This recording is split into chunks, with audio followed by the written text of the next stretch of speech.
스가랴서 6장 1절로 11절 말씀입니다.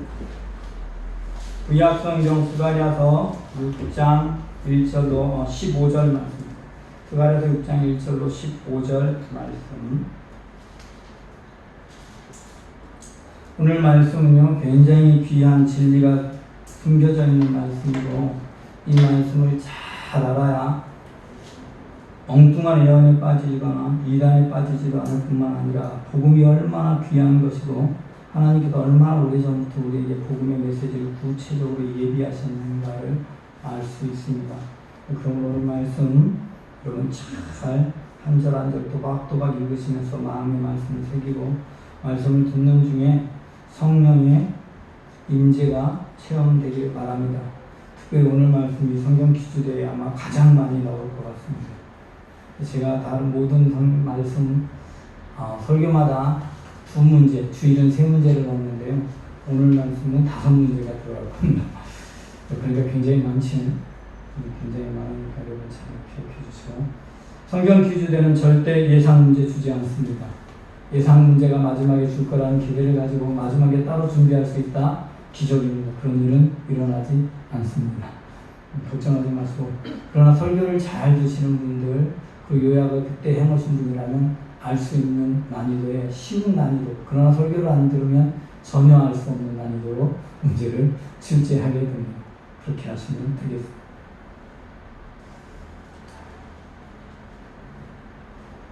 내가 또 눈을 들어본즉 내 병거가 두 산 사이에서 나오는데 그 산은 불이 다니더라. 첫째 병거는 붉은 말들이, 둘째 병거는 검은 말들이, 셋째 병거는 흰 말들이, 넷째 병거는 어룽지고 건장한 말들이 메었는지라. 내가 내게 말하는 천사에게 물어 이르되 내 주여 이것들이 무엇이냐이까 하니, 천사가 대답하여 이르시되 이는 하늘 내 바람인데 온 세상을 주 앞에 서 있다가 나가는 것이라 하였더라. 검은 말은 북쪽 땅으로 나가고 흰 말은 그 뒤를 따르고 어룽진 말은 남쪽 땅으로 나가고, 건장한 말은 나가서 땅에 두루 다니고자 하니 그가 이르되 너희는 여기서 나가서 땅에 두루 다니라 하매 곧 땅에 두루 다니더라. 그가 내게 외쳐 말하여 이르되 북쪽으로 나간 자들이 북쪽에서 내 영을 쉬게 하였느니라 하더라. 여호와의 말씀이 내게 임하여 이르시되 사로잡힌 자 가운데 바벨론에서부터 돌아온 헬레와 도비야와 여다야가 스바냐의 아들 이시야의 집에 들어갔나니 너는 이날에 그 집에 들어가서 그들에게서 받되 은과 금을 받아 면류관을 만들어 요사닥의 아들 대제사장 여호수아의 머리에 씌우고 말하여 이르기를 만군의 여호와께서 이같이 말씀하시되 보라, 싹이라 이름하는 사람이 자기 곳에서 돋아나서 여호와의 전을 건축하리라. 그가 여호와의 전을 건축하고 영광도 얻고 그 자리에 앉아서 다스릴 것이요 또 제사장이 자기 자리에 있으리니 이 둘 사이에 평화의 의논이 있으리라 하셨다 하고, 그 멸관은 헬렘과 도비야와 여다야와 스바냐의 아들 헨을 기념하기 위하여 여호와의 전 안에 두라 하시니라. 먼데 사람들이 와서 여호와의 전을 건축하리니 만군의 여호와께서 나를 너희에게 보내신 줄을 너희가 알리라. 너희가 만일 너희의 하나님 여호와의 말씀을 들을진대 이같이 되리라. 아멘. 여러분, 성경을 어떤 책이라고 고백합니까? 여러분, 성경을 보면 옛날부터 이 성경에요, 이상한 이단이 생겨날 때가 있었습니다. 정경화가 이루어지자마자 이단이 생겨났어요. 왜냐하면 구약의 정경화는 BC가 주님 오시기 전에 이루어졌고, 신약의 정경화는 물론 다시 재확정된 거는 신약 시대에 됐어요. 그 한참 뒤에 정경화가 이루어졌어요. 그리고 신약의 정경화가 딱 이루어지자마자 어떤 일이 벌어졌느냐? 구약은 이제 유대인 지역이 아닌 지역에서 벌어진 일이에요. 구약은 유대인의 역사이고 하나님 왠지 무서운 심판하시는 하나님이니까 구약의 성경은 그냥 옛날에 주님 오시기 전까지만 필요했던 것이 이제는 필요 없는 말씀이고, 신약의 성경만 주님 오신 이후에 예수 그리스도에 대해 기록하고 있는 신약만 하나님의 말씀이다라는 말씀주의 이단이라는 게 생겨났어요. 그러면 오늘날 구원파 같은 분들이 이것 따르는 사람들이에요. 여러분 잘 보세요. 그런데 정말로 구약은 유대인의 역사를 다룬 책이고 심판하시는 하나님만을 다루는 책인가? 여러분 사실은 구약도 여러분이 잘 아는 것처럼 오실 메시아 예수 그리스도를 증거하고 있는 책이에요. 그럼 만약에 구약의 예언을 제해버리면, 구약의 말씀을 제해버린다고 하면, 이 성경에서 구약의 말씀을 제해버린다고 하면, 구약의 말씀 빼고 생각하면, 예수님이 오셨는데 예수님이 메시아인지 아닌지 알 수 있는 근거가 하나도 없어요. 또한 예수님이 왜 오셔야 되는지 그 이유가 하나도 없어요. 그죠? 도대체 예수님이 왜 오셔서 왜 예수님이 십자가에 못 박혀 죽으셔야 하는지 그런 이유가 없는 성경은 성경이 아닙니다. 여러분 구약은요 결코 유대인을 위한 책이나 유대인의 말씀 아닙니다. 여러분 전도하거나 하다 보면 이 사람들이 이런 얘기를 해요. 이스라엘, 예수님은 이스라엘의 신이고 성경은 이스라엘의 역사인데 왜 그걸 우리가 믿어야 되느냐. 이 성경을 조금 아는 것 같은 사람, 알진 않아요. 아는 건 아니죠. 아는 것 같은 넌 크리스천. 그런 분들이 많이 이스라엘 역사다. 여러분 이스라엘 역사라고 하면 맞지요. 그런데요, 사실 이 성경의 이스라엘 역사는요, 참 모세오경에 있는 역사도 이스라엘 역사라고 볼 수 없어요. 왜냐하면 창세기는 이스라엘 역사가 아니고 그저 모두의 역사이고 이스라엘의 족장이 들어가 있을 뿐이죠. 모세오경 그리고 나머지 역사서 몇 개가 이스라엘의 역사일 수 있는데, 여러분 이스라엘 역사라면 역사적인 사건 중심으로 기록을 해야 되는데 성경의 이스라엘 역사는요, 하나님 믿는 사람들이 하나님께 충성하면 어떻게 됐고 충성하지 않으면 어떻게 되더라, 이스라엘이 하나님을 따르지 않으면 어떻게 됐고 하나님 따르지 않으면 어떻게 되더라 라를 기준으로 이스라엘 역사가 써 있어요. 그건요 이스라엘 역사일 수는 없어요. 여러분 만약에 이스라엘 역사가 이게 맞다면 북왕국의 제일 위대한 왕은 예후가 아니라, 북왕국의 왕 중에 제일 위대한 왕은 예후거든요. 그런데 누구여야 되냐?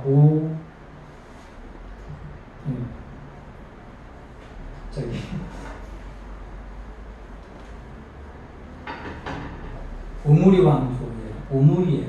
아합의 아버지인 오므리 시대가요 북왕국의 땅이 가장 컸습니다. 오므리 시대가 어느 정도 북왕국의 땅이 컸냐면 유다가 점유하지 못했던 나머지 다윗 시대의 땅들을 전부 오므리가 다 회복했어요. 100%. 그리고 오므리 왕보다 큰 면적을 차지했던 남왕국 왕도 없어요. 그러니 성경의 가장 위대한 왕은 오므리 왕이어야 되는데 성경은 오므리 왕에 대한 기록 거의 없습니다. 오므리가 시므리를 죽이고 왕이 되었다. 그 얘기, 그리고 악한 길을 갔다. 그 얘기 말고는 아무것도 없습니다.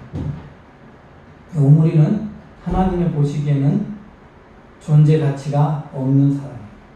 아무리 큰 땅을 차지하고 있었어도 그는 하나님 보시기에 존재 가치가 없어요. 게다가 그 시대에는 선지자도 없었기 때문에 북왕국의 역사에 하나님 관심 없습니다. 아합이, 아하스가, 요람이 이 성경의 북왕국의 역사로 기록이 되어 있는 것은 그 왕들 때문이 아니에요. 거기에 있었던 엘리야와 엘리사라는 두 선지자가 있었기 때문에. 여러분 성경의 역사는요 하나님의 사람이 어떻게 살아가고 있는가가 기록이 되어져 있는 것이지 어느 나라의 역사를 기록한 책이 아닙니다. 그러니까 하나님의 사람들의 기록이라는 말이지요. 그래서 하나님의 사람이 어떻게 될 것인가를 기록하고 결국 북이스라엘과 남유다가 멸망한 이후에 회복해서 성전을 다시 건축할 때 선포된 모든 메시지는 하나님께서 하나님의 사람을 앞으로 택하시고 하나님의 나라를 어떻게 이룰 것인가에 대한 메시지가 중심이 되게 되어집니다.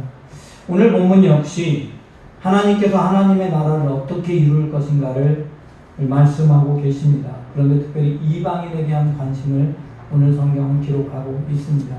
여러분 구약 성경에요 유대인 역사가 중심인 것 같지만 진짜 구원의 역사를 기록할 때는요 언제나 이방인들이 반드시 들어가 있습니다.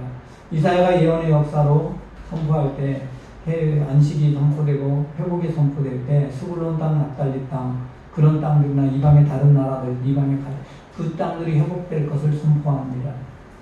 또는 에스겔에서도요, 모든 나라가 예루살렘으로 와서 돌아올 걸 선포합니다. 이방 나라들이 돌아올 것을 전부 선포하고 있는 게 성경. 회복의 메시지는 언제나 유다만, 예루살렘만이 아니라 이방의 모든 나라들, 민족들도 돌아올 것이라는 메시지를 선포하는 게 하나님의 말씀입니다. 오늘 본문을 보면 또 내가 또 눈을 들어 본즉 내 병거가 두 산 사이에 나오는데 그 산은 구리산이더라 라고 말씀하고 있습니다. 이 도대체 내 병거는 무엇을 상징할까요? 여러분, 내 병거가 오늘 본문 말고 또 나온 곳이 있었죠. 스가랴서 말씀을 잘 들었다면 내 병거가 앞에서도 나옵니다. 어디서 나올까요? 오늘 본문은요, 스가랴에게 보여준 환상 중에 8번째 환상, 마지막 환상인데 8번째 환상이에요. 근데 이 8번째 환상은요, 사실상 어떤 환상하고 연결이 되기 때문에 스가랴서 환상은 8개로 보는 것보다는 7개로 볼 수도 있습니다. 어쨌든 8번째 환상. 제가 그래서 지난주에 마지막 환상이라고 얘기했던 것은 이 환상이 회복에 대한 메시지면서 사실상 똑같은 환상이, 비슷한 환상이 있기 때문입니다. 어디에 나오죠? 1장 8절. 네, 1장 8절부터 나오죠. 여러분 1장 11절 말씀을 한번 읽어볼까요? 이 예언서에 나오는 등장하는, 여기에는요, 붉은 말, 검은 말, 흰 말, 어룽지고 건장한 말들이 등장합니다. 이게 뭐냐면 병거고, 병거를 끄는 말이 있는데 어떤 병거는 붉은 말들이 끌고, 또 다른 병거는 검은 말들이 끌고, 또 다른 병거는 흰 말들이 끌고, 또 다른 병거는 어룽지고 건장한 말들이 끌더라 라는 말이에요. 1장 11절 말씀을 함께 한 목소리로 읽어볼까요? 시작. 그들이 화성연한 여호와의 천사에게 말하되 우리가 떼를 분들하니 온 땅이 평안하고 조용하도이다 하더라. 아멘. 여러분 1장에서는요, 두루다져 보니까 온 땅이 평안하고 조용하다, 좋더라, 세상이 평안하더라. 근데 이 땅이, 온 땅이 어디냐면 이스라엘 땅이 아니라 이방 땅이에요. 그럼 지금 현재 스가랴가 있는 시대는요, 예루살렘이 아직 식민지로 있으면서 성전을 건축하려다 성전도 못 건축하고, 예루살렘에 있는 사람들은 제대로 먹지도 못하고 굶주리는 사람이 많았던 그런 상황.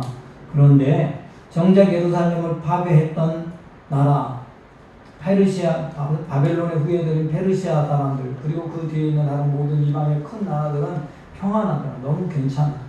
안정적으로 잘 살아가. 그리고 그곳에는 아직도 수많은 사람들이 여전히 노예로 장사하면서 또는 일하면서 유대인들이 살고 있어. 그런 상황에 모여 있는 걸 봤다는 거예요. 그게 일장이에요.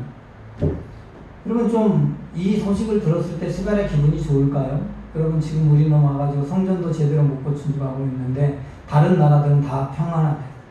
이스라엘은 힘들어 죽겠는데. 여러분 이 세상을 살다 보면 그런 일이 벌어지지 않습니까?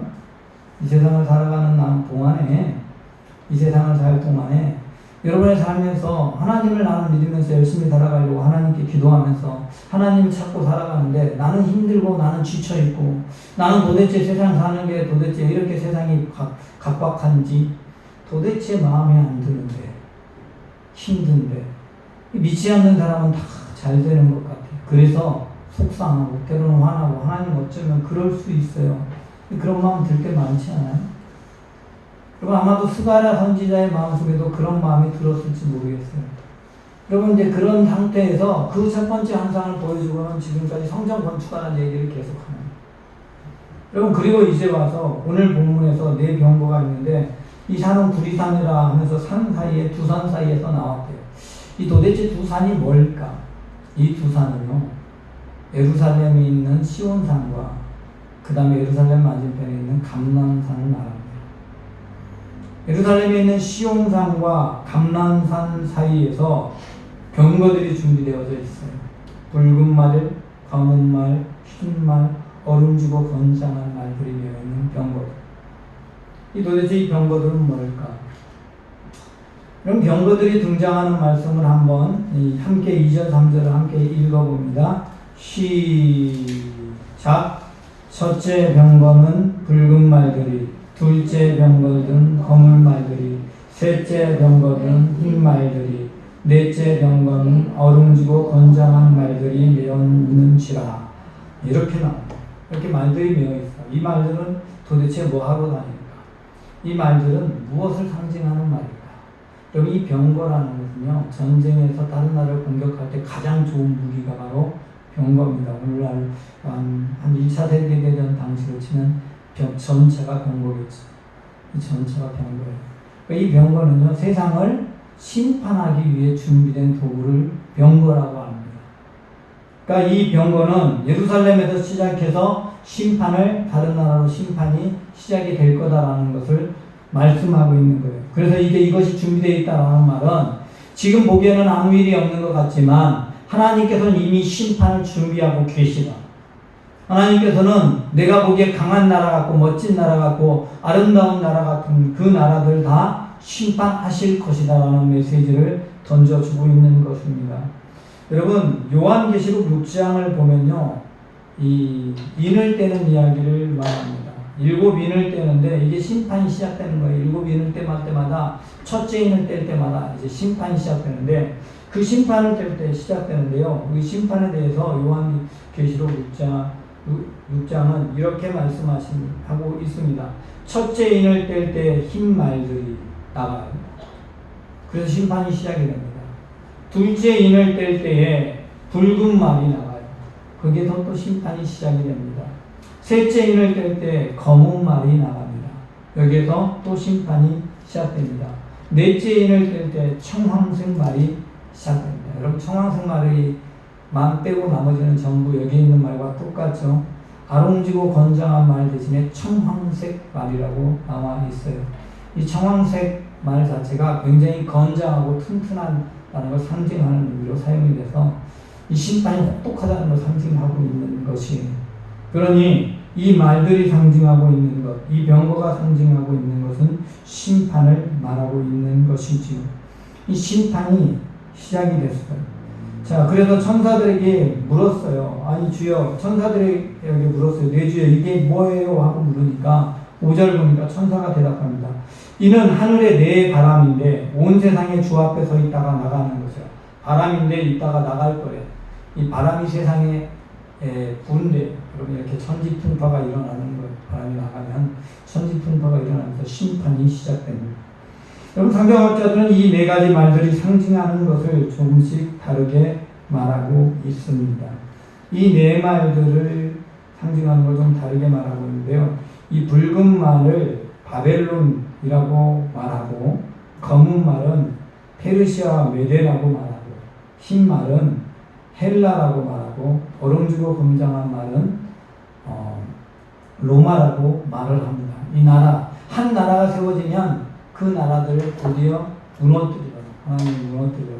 그래서 검은 말이 페르시아잖아요. 검은 말이 북쪽 땅으로 나가고 흰 말이 그 뒤를 이루고, 이게 무슨 얘기예요? 이제 이미 바벨론은 멸망당했거든요. 그러니까 붉은 말 얘기는 할 필요가 있어요, 없어요? 없어요. 이미 바벨론을 멸망당했으니까. 멸망당한 바벨론은 이미 지나갔고 붉은 말은 말하지 않아. 그런데 검은 말이 나가서 북쪽 땅으로 갔어. 이 검은 말은 페르시아인데, 이 페르시아가 가만히 있다가요, 아시아 서북쪽으로 계속 나가가지고 그 아시아를 점령하고 헬라를 공격합니다. 헬라를 공격했다가 도리어 나중에 그 전쟁에서 대패하고, 거기에서 알렉산더 대왕이 나와서 헬라라는 나라가 거꾸로 이 페르시아를 뒤에 공격해서 페르시아가 헬라에 멸망합니다. 그러니 검은 말이 나가고 바로 이어서 흰 말이 뒤따랐다라고. 이 헬라라는 나라는요, 모든 나라를 통일한 다음에 민족을 다 통일해 버립니다. 민족 정체성 다 없애고 문화를 다 통일해 버리죠. 그래서 다 섞어버려요. 전 세계는 다 섞어서 한 문화권을 만들어요. 한 문화권을 만들어 가기는 했는데 금방 쪼개져 버려요. 만들다가. 그래서 네 개로 금방 쪼개졌다가 이 만들어져서 섞여져 있는 그 나라를 누가 통일하냐, 점령하느냐? 로마가 점령하는데, 이 로마는 작은 나라만 점령한 게 아니라 엄청 넓은 땅을 점령해요. 그래서 이 로마는 아롱지고 건장한 말이라고 합니다. 아롱지다라는 말은 여러 민족이 섞여 있다라는 말이고, 건장한 나라는 말은 굉장히 강해서 아무도 이길 세력이 없다라는 것이고, 그리고 온 땅을 두루 다닌다고 7절에 나와 있어요. 이게 넓은 땅을 차지해서 영토를 엄청나게 확장합니다. 여러분, 로마가요, 지금 영국 땅까지, 페루 지금 이란 앞부터 영국 땅까지 다 점령하거든요.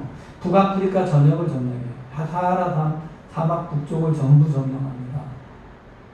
엄청나게 넓은 땅을 로마가 점령을 했죠. 그렇게 로마 제국이 이루어지는 그런 과정을 말합니다. 이건 이제 성서학자들이 그렇게 말해요. 어쨌든 그렇게 말하는데, 근데 여기서 갑자기 그런 말을 해요. 건국말이 북쪽으로 갔는데 북쪽으로 나간 자들이 와서 내 영을 쉬게 하였다라는 표현이 등장해요. 여러분, 그럼 이 나라들로만 상징을 하자면 조금 애매한 게 있어요. 도대체 이건 무슨 말일까?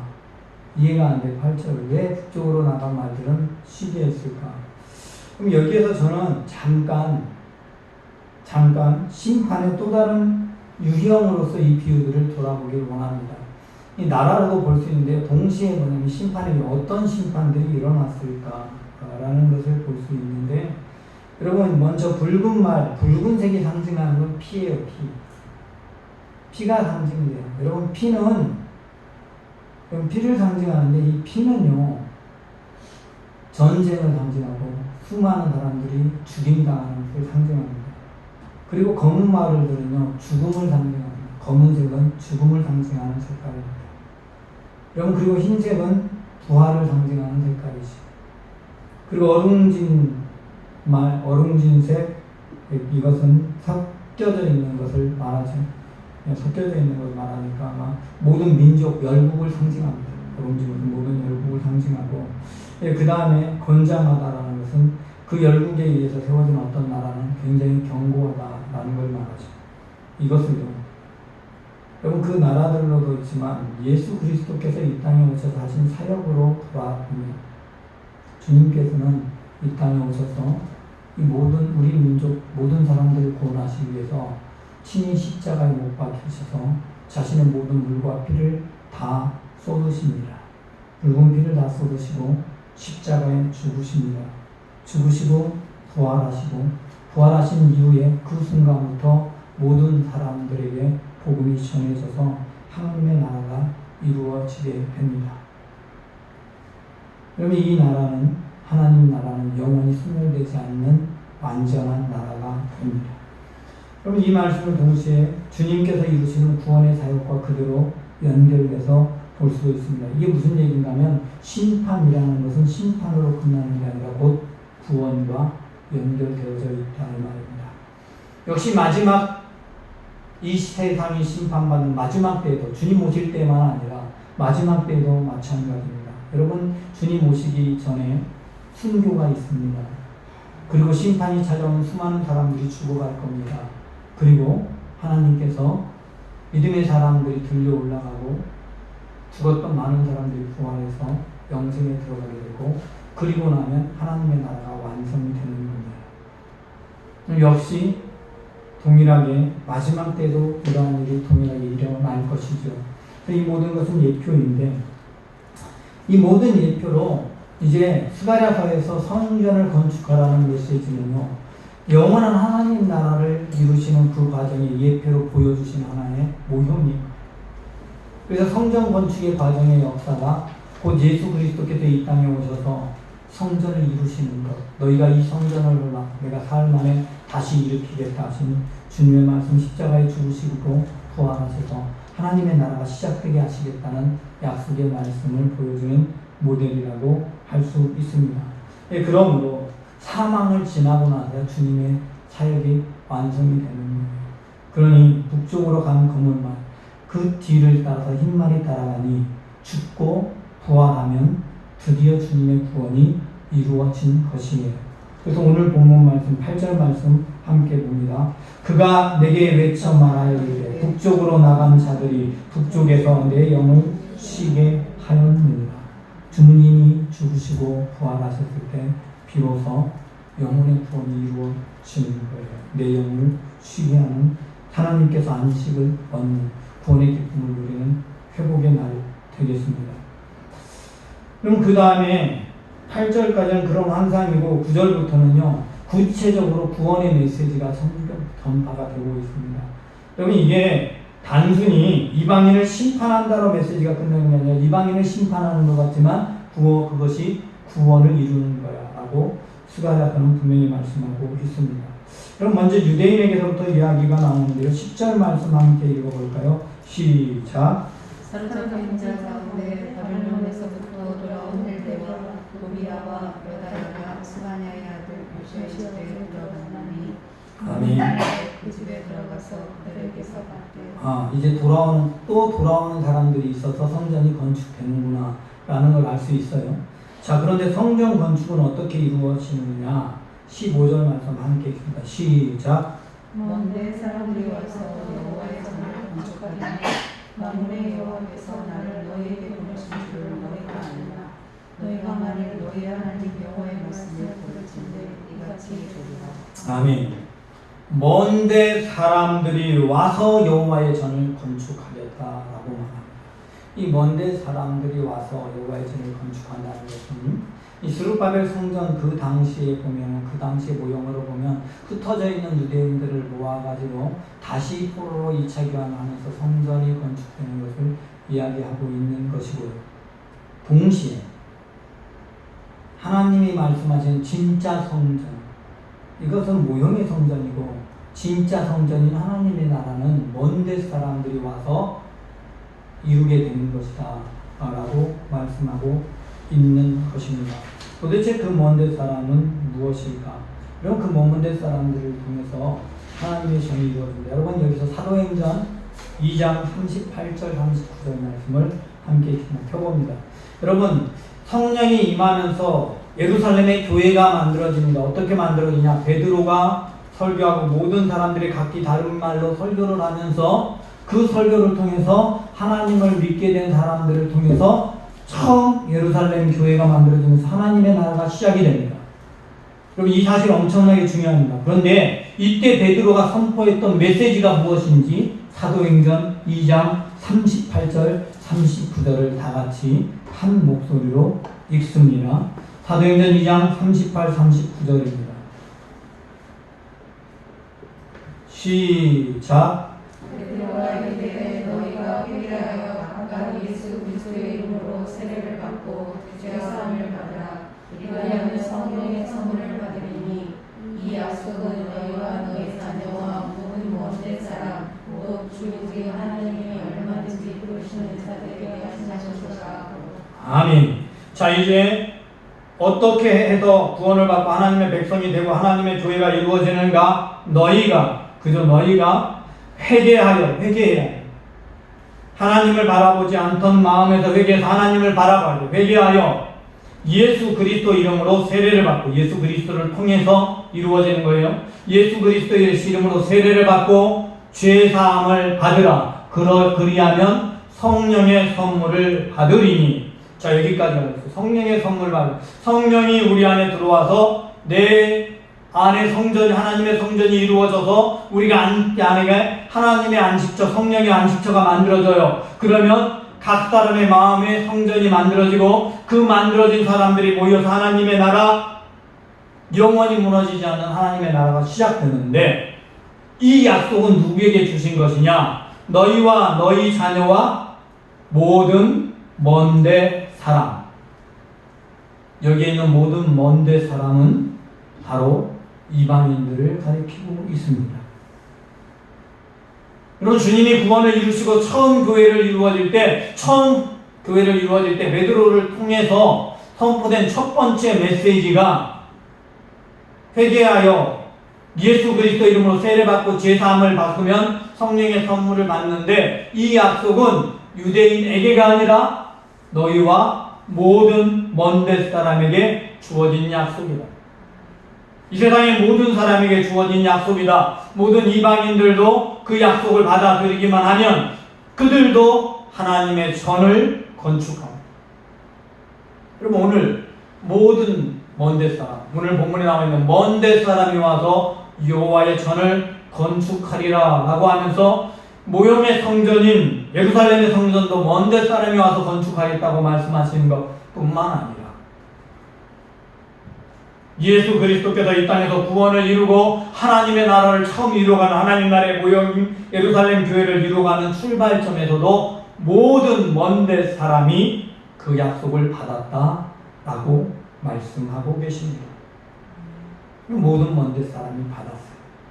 여러분, 저와 여러분은 어떤 존재입니까? 저와 여러분 유대인이 아니죠. 저와 여러분이 바로 모든 먼데 사람들 중에 하나였습니다. 본래는 유대인이 아니었던 우리들이 하나님의 백성이 되어서 이제는 영적 이스라엘 백성이 되어서 하나님의 나라에 속한 자가 되고 하나님 나라의 백성으로 하나님 나라의 이루는 구성원이 되었습니다.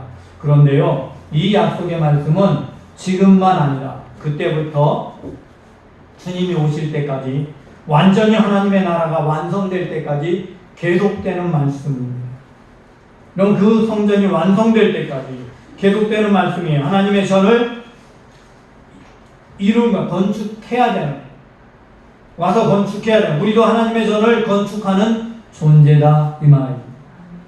저와 여러분도 하나님의 돈을 건축해. 다시 이제 오늘 본문 말씀으로 돌아갑니다. 아까 10절에서 바벨론에서 돌아온 헬데와 도비야와 여디야와 스알데의 아들 요시야가의 집에 들어갔는데, 그럼 들어가긴 요시야의 집에 들어갔어요. 그들에게 무엇을 받았어? 받은 게 뭐냐면 11절, 은과 금을 받아 멸류관을 만들어 요사닥의 아들 제사장 여호수아의 머리에 씌웠다. 여호수아의 머리에 씌웠대요. 근데 이 여호수아가 누구냐? 이 여호수아는요, 이름이 정확히 예수님과 똑같습니다. 여러분, 예수님의 본 이름, 히브리어로 본 이름은요, 에수아입니다. 에수아입니다. 그리고 여호수아는 본래 호세아의 아들, 그 가나안 땅에 처음 들어가게 한 인도한 여호수아 역시 여호수아입니다. 이 여호수아 역시 이스라엘 백성을 구원하는 자리로 처음 이끌어간 사람입니다. 그리고 지금 이제 스룹바벨 성전을 건축하게 될 때 제사장이 될 사람도 여호수아입니다. 왜? 모형이니까. 이스라엘 백성들이 출애굽을 해서 가나안 땅에 들어가는 모형 여호수아 역시 예수님을 상징하는 것이고, 이제 성전, 스룹바벨 성전이 건축돼서 모형인 하나님의 백성의 예배처인 성전이 만들어진 것 역시 여호수아에 의해서 만들어주는 것이고, 이 땅의 마지막 구원을 이루시는 분 역시 예수와 그리스도, 예수 그리스도가 되는 것입니다. 그럼 그 여호수아에게 씌워지는데, 이렇게 하나님 예수님께 그러니까 드렸다 이 말이에요. 그런데 이들이 드린 게 은과 금을 드렸대. 도대체 이 은금이 무엇을 상징할까? 여러분, 다시 14절 말씀 함께 있습니다. 그 멸류관은, 시작. 그 멸류관은 헬렘과 도비야와 유다야와 스바냐의 아들 헬을 공명하기 위하여 여호와의 전함에 돌아가신 네, 이 멸류관을 만들었는데, 이 멸류관은 하나님의 전안에 하나님의 나라에 영원히 준대. 근데 이걸 뭐 하기 위해서? 그들이 한 헌신을 기념하기 위해서입니다. 여러분, 천국에 가면 하나님의 백성들이 멸류관을 받는데, 그가 이 땅에서 한 일은 무엇인가 열매를 기념하는 거예요. 하나님의 전에, 하나님의 나라에 기억돼서 들어가는 거예요. 다른 것들은 다 없어지지만 이 땅에서 하나님께 드린 열매는 기억이 되는 거예요. 도대체 그게 무엇일까? 여러분, 놀랍게요. 위에는 요시야라고, 스바냐의 아들 요시야라고 되어 있는데 14절에 보면요, 요시야 스바냐의 아들 헨이라고 되어 있습니다. 헨. 이름이 바뀌었죠. 그 다음에 10절에는 헬레라고 되어 있는데 14절에는 헬렘이라고 되어 있어요. 헬레나 헬렘이라는 별 뜻이 똑같은 의미예요. 그럼 이 사람들이 이름의 뜻을 좀 알면 이게 뭔지를 좀 알 수 있어요. 자, 보세요. 아롱지고 건장한 말들이, 말이 끝이 건장한 말이에요. 그죠? 건장한 말들이 이 세상에 두루다. 예수 그리스도의 구원이 이루어지고 나면, 온전한 하나님의 나라가 시작되고 나면 건장한 말들이 온 세계를 두루다니면서 이 건장한다는 말, 견고하고 강한 사람. 어떤 것이 강한 사람일까요? 믿음에 강한 사람. 믿음에 흔들리지 않는 견고한 믿음 가진 사람들. 이 견고한 믿음 가진 사람들이 온 세상을 두루다니는 거예요. 먼저 나온 이 헬데와 헬렘이라는 사람의 이름의 뜻이 무엇이냐면요, 강한이라는 뜻입니다. 첫 번째 사람 헬데와 헬렘은 강하다라는 뜻이에요.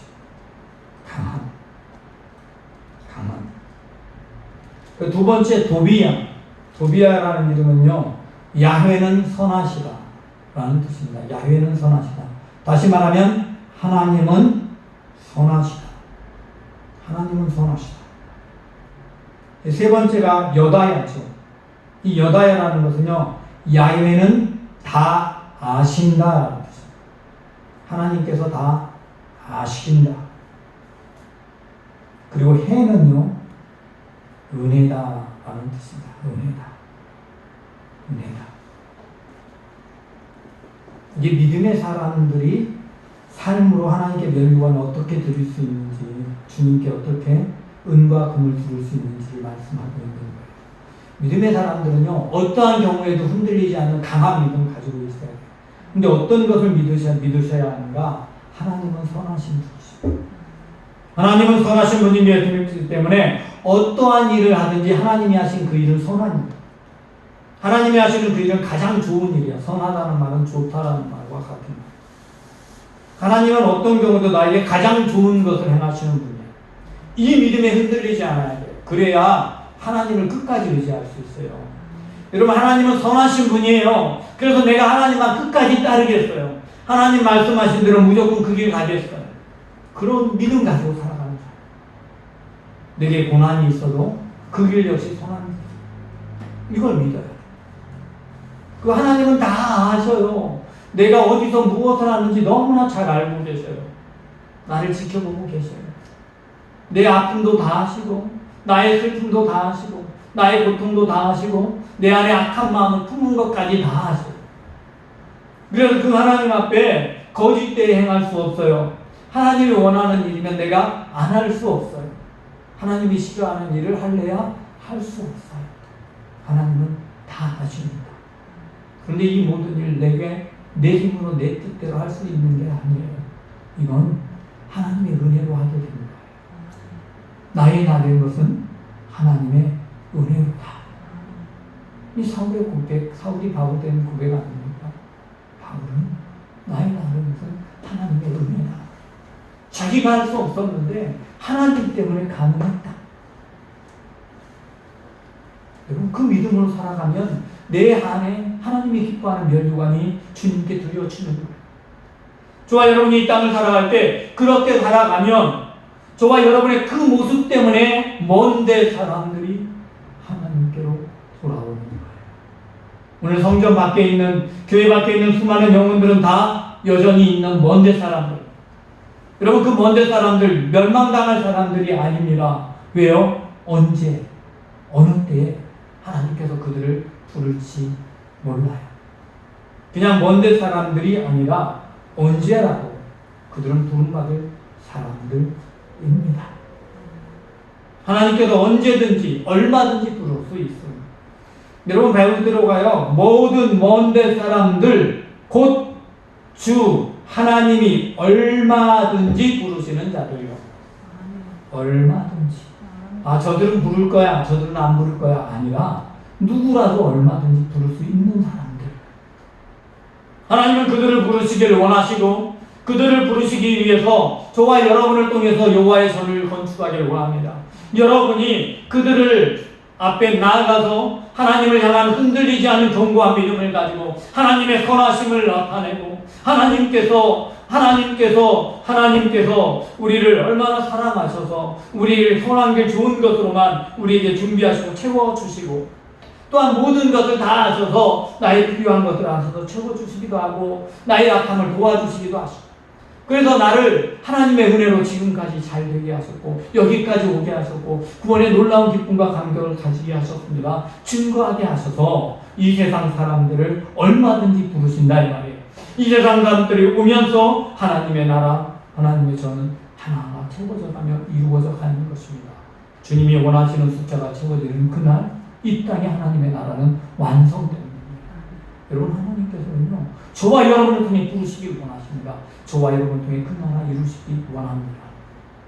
여러분이 멸류관을 하나님께 드릴 수 있는 사람, 주님께 돌릴 수 있는 사람 되기를 원합니다. 여러분의 삶의 열매를 드리시는 믿음의 사람 되시기 원합니다. 아멘. 하나님, 주님은 먼데 사람이었던 우리를 사랑하셨습니다. 이 땅 가운데 오셔서 자기의 몸에 모든 피를 쏟으시고 진이 사망의 길을 가시고 부활하셔서 모든 사람들에게 구원의 길을 열어 주시는 것을 믿습니다. 주의 은혜로 주님 앞에 한 걸음 한 걸음 나아가게 하시고 하나님의 몸을 놀라운 은혜에 사로잡혀 하나님께서 주신 은혜를 인해서 강한 믿음, 흔들리지 않는 믿음, 하나님을 정말 선하시고 좋으신 분이어서 나에게 가장 좋으신 하나님이어서 가장 좋은 길 예비하신 것을 믿고 하나님께서 나의 모든 것을 아시고 내 안에 깊은 죄악까지 아시기에 그 하나님 앞에 정직히 경험히 행하고 내가 하나님의 은혜로 하나님의 사람이 되고 구원의 길에 들어가게 되고 여기까지 이르게 됐습니다. 나의 나 된 것은 하나님의 은혜입니다. 고백하는 믿음의 사람. 그래서 하나님께 멸류관을 드릴 수 있는 주님께 멸류관을 드릴 수 있는 믿음의 사람 되게 하여 주옵소서. 아멘. 주께서 우리와 함께 하여 주심을 믿사옵고 우리 구주 예수 그리스도 이름으로 기도드리옵나이다. 아멘. 아멘.